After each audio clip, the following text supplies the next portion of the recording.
ለመዳን የተጠቀሙት ጊዜ ያያችሁ እንዴት እንደሚጠቅም በስንት ዓመት ያጠራቀሙትን የኃጢአት ግም 3 ቀን ተጠቅሞ ነው ያፈረሱት። ጊዜ እንዴት እንደሚጠቅም 3 ቀን እንዴት እንደጠቅም 3 ቀን ሀገር አዳነ። የነነዌ ጾም እስከ 6 ሰዓት ነው የሚጾመው። እነዚህ 3 ቀናት ከነዚህ 3 ነገሮች ጋር ካጣመርናቸው ጾማችን ውጤታማ ነው። ሰላም ክርስቲያኖች እንዴት ናቸው? የሃይማኖት ቤቶችን የማሻሻል አማኞችን የማሳደድ እርምጃ የኦርቶዶክስና የካቶሊክ አብያተ ክርስቲያናት ጉልላቶቻቸው ላይ የነበሩ መስቀሎቻቸውንና የእጅና የአንገት መስቀሎቻቸውን በአንድ ላይ በጾመ ነነዌ ልናውቃቸው የሚገቡ 3 ዋና ዋና ነገሮች። እንኳን ለጾመ ነነዌ በሰላም በፍቅር አደረሰን አደረሳችሁ። ውድ ኦርቶዶክስ ሰላም ለእናንተ ይሁን። እንደምን አላችሁ? እንደምን ቆያችሁ? አሜን። አምላከ አበው ቅዱስ እግዚአብሔር ስሙ የተመሰገነ ይሁን። በዛሬው ቪዲዮ ርዕሰ ሊቃውንት አባ ገብረ ኪዳን 3ቷን የነነዌ ጾም አስመልክተው ያስተላለፉት መልእክት እንዴት መጾም እንዳለብንና እንዴት መጾም እንደሚገባን ማድረግ የሚገባንን ጥንቃቄ አስተላልፎልናል። እሱን የማሳያችሁናል ማለት ነው።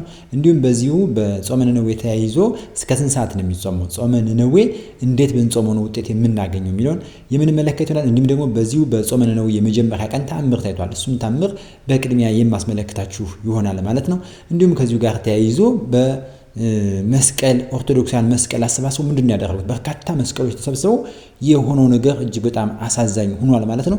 እርሱን የክርስቶስ መስቀል ምን እንደተደረገ የማሳያችሁናል ማለት ነው።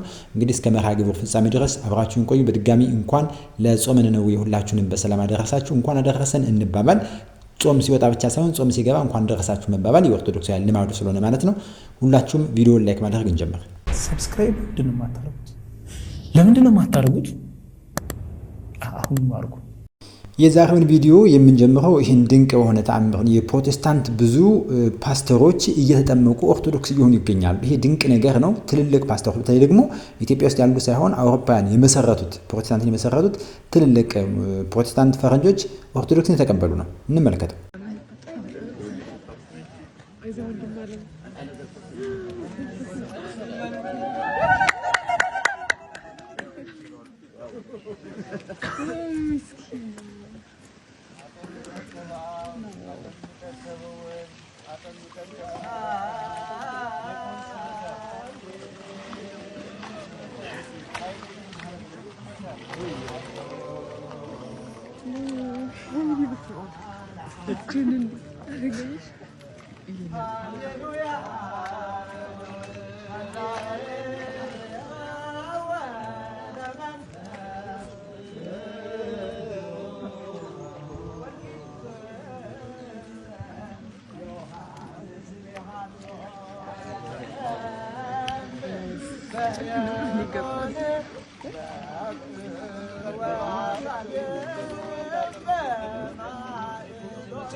ወበርሃነ ጽድቅ እሰ ውእቱ ኢየሱስ ክርስቶስ እግዚአብሔር ይመስገን እግዚአብሔር ይመስገን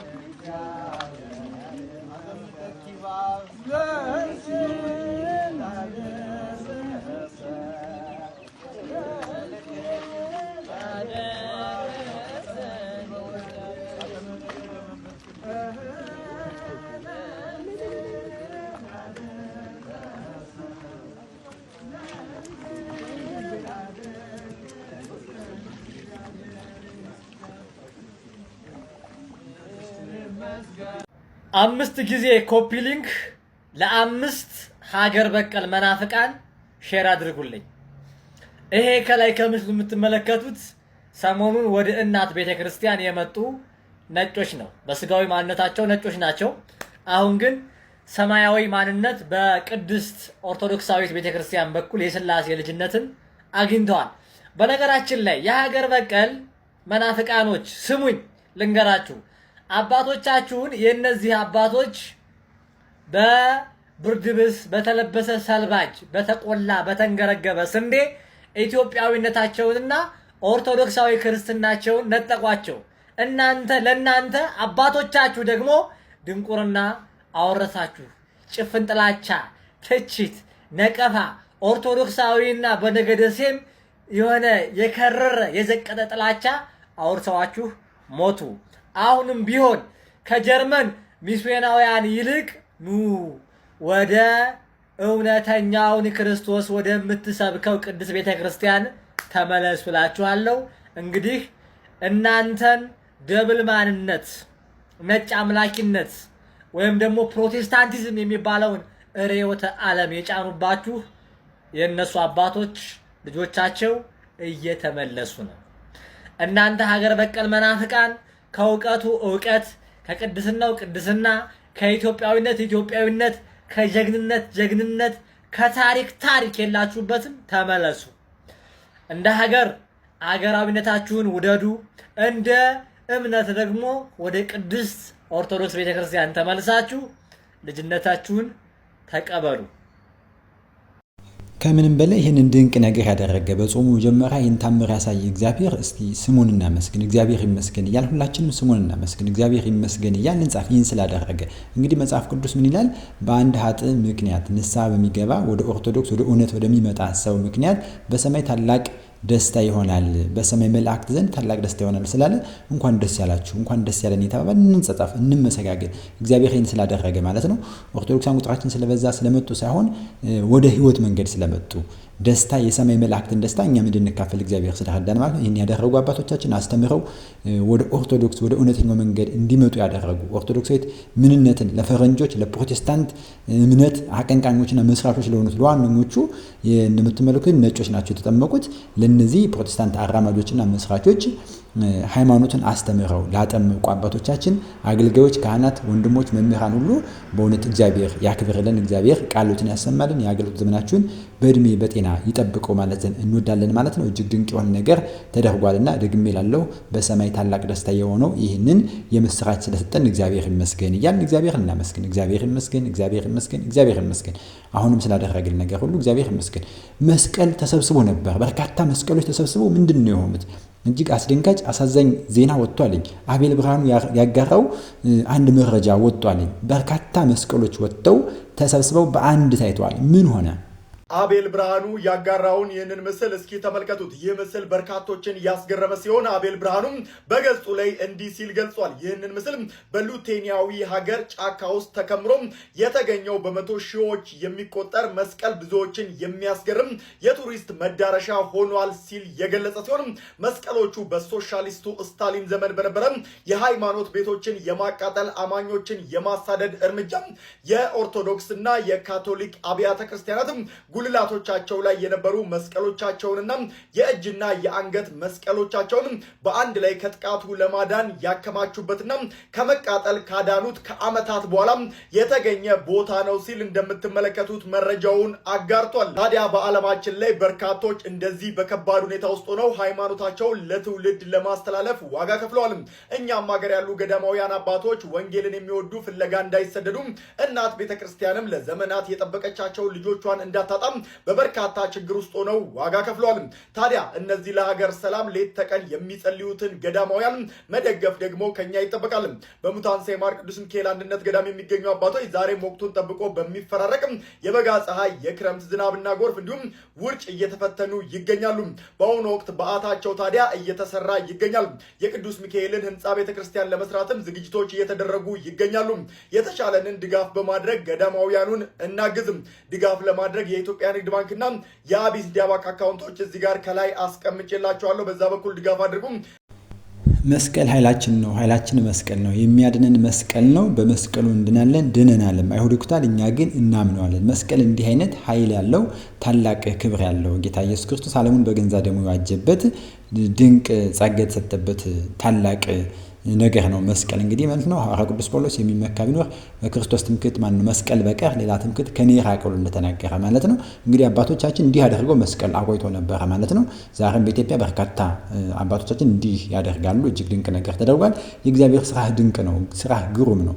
ስራህ ድንቅ ነው። እስቲ በእውነት እግዚአብሔር ስራህ ግሩም ነው፣ ስራ ድንቅ ነው ብሎ ነቢየ እግዚአብሔር ቅዱስ ዳዊት እንዳመሰገነው ማለት ነው። እንግዲህ ጾመ ነነዌ እንዴት መጾም አለብን? ርዕሰ ሊቃውንት አባ ገብረ ኪዳን ይህንን ብለዋል። ተጠንቀቁ፣ እንዲህ ያሉ ነገሮች መቆጠብ መቻል አለብን። በዚህ 3 ቀን አጭር ጾም ብትሆንም ውጤታማ ጾም ለመጾም ይህን አድርጉ ይላሉ። ዛሬ የማን ጾም ነው? አቤት የነነዌ ጾም ነው። የነነዌ ጾም ስንት ቀን ነው? 3 ቀን ለምን የተጠቀሙ ሰዎች ናቸው? የነነዌ ሰዎች ለመዳን የተጠቀሙ ሰዎች። ጊዜ ያያችሁ እንዴት እንደሚጠቅም በስንት ዓመት ያጠራቀሙትን የኃጢአት ግም 3 ቀን ተጠቅመው ነው ያፈረሱት ማለት ነው። ጊዜ እንዴት እንደሚጠቅም 3 ቀን እንዴት እንደጠቅም 3 ቀን ሀገር አዳነች። እኛ አሁን 50-60 ዓመት ሀገር ማዳን አቅቶን 3 ቀን ግን ሀገር አድኗል። ሀገራችን እንድትድን እኛም እንድንድን ከፈለግን ጊዜውን እንጠቀምበት። ለምን? ለመዳን። የመዳን ቀን ዛሬ ነው፣ ከዛሬም አሁን ነው አይደል? ሁለተኛ ቆሮንቶስ ምዕራፍ 6 ቁጥር 2 ወናሁ ዮም ዕለተ አድኅኖ በዕለት ሪት ሰማዕከ ወዕለተ መድኃኒት ረዳእከ ወናሁ ዮም ዕለተ አድኅኖ። በተመረጠች ዓመት በተመረጠች ቀን እሰማሃለሁ። የመዳን ቀን ዛሬ ናት፣ ከዛሬም ደግሞ አሁን ነው። ሰይጣን እንዳንድን ድነት ማለት ምን ማለት ነው? በኦርቶዶክሳዊ አስተምሮ መዳን ማለት ከቅጣት ማምለጥ ማለት አይደለም። ምን ይመስላችኋል? መዳን ማለት ከእግዚአብሔር ጋር መዋሃድ ቲኦሲስ ማለት ነው በግሪክ። ከእግዚአብሔር ጋር መዋሃድ ሱታፌ አምላክ፣ ከእግዚአብሔር ጋር መኖር ነው መዳን ማለት። ድነት ማለት ይሄ ነው። አሁን አንዳንድ ሰዎች እኔ ድኜ ጨርሻለሁ ይላል። ከእግዚአብሔር ጋር መኖር የሚያበቃ ነገር ነው? መዳን ማለት ከእግዚአብሔር ጋር መኖር። ከእግዚአብሔር ጋር መኖር ደግሞ ሁልጊዜ የሚቀጥል ነገር ነው። እግዚአብሔርን የሆነ እንደ ዕቃ የሆነ ተቀብለ ነው በቃ ምን እንለዋለን? ሁልጊዜ አብረ ነው ምን ኖረው። ከእግዚአብሔር ጋር መኖርን ጧትም ማታም ጧትም ማታም ጧትም ማታም ለመዳን መጠቀም አለብን። ሰይጣን ምን እንደሚያደርግ ልንገራችሁ። አንዱ መሰረታዊ የሰይጣን ተንኮል ጊዜ ከሰጠን ነገ ስለዚህ ልነግራችሁ እችላለሁ። አንዱ የሰይጣን መሰረታዊ ተንኮል እንድንዘገይ ማድረግ ነው። እንድንዘገይ ለምሳሌ ከመታረቅ እንድንዘገይ ያደርገን። ሳምንት እንታረቃለን፣ የዛሬ ወር እንታረቃለን እንዳል ቂም ሆኖ ይቀራል ማለት ማዘግየት። ቁርባን እናቀዳለን፣ እንድንዘገይ ነው የሚያደርገን። ይኸውላችሁ የማቴዎስ ወንጌል ምዕራፍ 25 ላይ እንደተጻፈው መንግሥተ ሰማያት 10 ደናግል ትመስላለች ተባለ። ከዛ 5ቱ ጠባበኞች ናቸው፣ 5ቱ ሰነፎች ናቸው። 5ቱ ዘይት ይዘዋል፣ እነዚያ ዘይት አላዙም፣ ተኙ። ሙሽራው መንፈቀ ሌሊት መጣ፣ እነዚያ ግን ዘይት አልነበራቸውም። ሊገዙ ሄዱ። ተመልሰው ሲመጡ ምኑ ነው ቆያቸው? በሩ ተዘግቶ። የእነዚህ ሰዎች ከፍተኛ ችግር ምንድን ነበር? መዘግየት ነው። መዘግየት ነው በር ያዘጋባቸው። እነዚህን 3 ቀናት ከነዚህ 3 ነገሮች ጋር ካጣመርናቸው ጾማችን ውጤታማ ይሆናል። ሰላም ክርስቲያኖች እንዴት ናችሁ? ይሄን ቪዲዮ 5፣ 10፣ 15፣ 20 ጊዜ ኮፒ ሊንክ አድርጉት ለሌላ ሰው እንዲደርስ። ምን መሰላችሁ? የነነዌ ሰዎች ከታዘዘባቸው መቅሰፍት የዳኑት በ3 ቀን ጾምና ጸሎት ነው። እኛም ህይወት ውስጥ ያለው መከራ፣ ሀገር ላይ ዓለማችን ላይ የመጣው ተፈጥሯዊም በኃጢአታችን የመጣውን ክፉ ነገር እንዲያረቀልን 3 ቀን በጣም በቂ ነው። ግን እነዚህን 3 ቀናቶች እንዴት አድርገን እናሳልፋቸው? በምን? የመጀመሪያው ነገር ምን መሰላችሁ? ዕለት ባሉት የጸሎት ሰዓታት ሌላ ጸሎት እንኳን መጸለይ ባንችል ድካም ቢኖርብን በእያንዳንዱ የጸሎት ሰዓት 3 አቡነ ዘበሰማያት እንድገም። በጣም መሰረታዊ ነገር ስለሆነ አቡነ ዘበሰማያት የጸሎት ሁሉ ራስ ስለሆነ። ሁለተኛ መዝሙረ ዳዊትን በዕለት የዕለት ጸሎታችን ማድረግ። ይሄ ለምን ይጠቅመናል መሰላችሁ? በቅዱስ ዳዊት ህይወት ውስጥ ያለፉ በደሎች፣ ኃጢአቶች፣ ጸጸቶች፣ ውድቀቶች፣ መነሳቶች በሙሉ እኛ ህይወት ውስጥ አዘሴም ታይም ይከሰታሉ። ከዛ ለመነሳት ጸሎት ዳዊት ዋነኛ ጋሻችን ነው። ሶስተኛው ምን መሰላችሁ? ከቅድስት ቤተክርስቲያን ቅዳሴ ወይንም ደግሞ ከማታው ጉባኤ መጣመር ወይንም ከቤተክርስቲያን ጋር ህብረት መፍጠር። ይሄ ለምን ይጠቅማል? እግዚአብሔር ለጠቢቡ ሰለሞን የገባለትን ቃል አይኖቼም ልቦቼም በዛ ናቸው የተባለውን ቃል ቤተክርስቲያን ሄደን ወይ ኪዳን እናድርስ ወይ እናስቀድስ ወይ የማታ ሰርክ ጉባኤ ላይ ሄደን እንሳተፍ። እነዚህ 3 ነገሮች ለዚህ 3 ቀን ወሳኝ ናቸው። ወዳችኋለሁ። ቃለ ሕይወትን ያሰማልን፣ ቃለ በረከትን ያብዛልን። ለአባቶቻችን ለመከሩን ለገሰጹን ቃለ ወንጌልን ለነገሩን ማለት ነው። እንግዲህ ጾመ ነነዌ በ3 ቀን የምትጾም ብትሆን በተለይ ርዕሰ ሊቃውንት አባ ገብረ ኪዳን እንደገለጹት አጭር ጊዜ ብትሆንም 3 ቀን ትንሽ ብትመስልም ግን ሀገርን ለማጥፋት የመጣውን ጥፋት ያስቀረች ኃይልን ያደረገች ነች እና ጾም አንድም ቀን ብትሆን 2 ሰዓትም ብትሆን 1 ሰዓትም ብትሆን ከልብ ከተጾመ በስርዓት ከተጾመ ውጤት እንደሚያመጣ ነግረውናል እኒሁ ሁለት አባቶች ማለት ነው። እጅግ በጣም ደስ ይላል። መጾም ያለበትም እስከ ስንት ሰዓት እንደሆነ ግንዛቤውን አግኝተናል ማለት ነው። ጾመ ነነዌ እንግዲህ ለዐቢይ ጾም መግቢያ ደጅ ላይ ያለች ልምምድ እንድናደርግ ራሳችንን እንድንገዛ ያለች የተወደደች ጾም እንደመሆኗ ሁላችንም ይህንን ጾም በጋራ እንድንጾመው አባቶቻችን ስለነገሩን በድጋሚ ቃለ ሕይወት ያሰማልን።